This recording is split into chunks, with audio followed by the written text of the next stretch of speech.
Iron செயினை மட்டும் பிடிச்சிட்டு எவ்வளவு கருட்டான ஒரு சர்ஃபேஸ் பாருங்கள். அனாயாசமாக ஏறுகிறார்கள். ஜெகநாதர் கிருபை.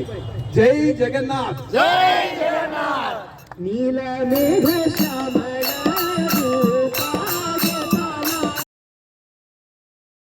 ರಾಧೆ ನಾವೀಗ ದರ್ಶನ ಮಾಡ್ತಾ ಇರ್ತಕ್ಕಂಥ ಸ್ಥಳ ಜಗನ್ನಾಥಪುರಿಯಲ್ಲಿ ಇರ್ತಕ್ಕಂತಹ ಹರಿದಾಸ್ ಅನ್ನುವಂಥವರು ಮಹಾತ್ಮರು ಇಲ್ಲಿ ಕೂತು ಒಂದು ದಿವಸಕ್ಕೆ 3 ಲಕ್ಷ ಮಹಾಮಂತ್ರವನ್ನು ಜಪ ಮಾಡ್ತಕ್ಕಂಥ ಇದರಂತೆ ಈ ಪವಿತ್ರ ಸ್ಥಳದಲ್ಲಿ.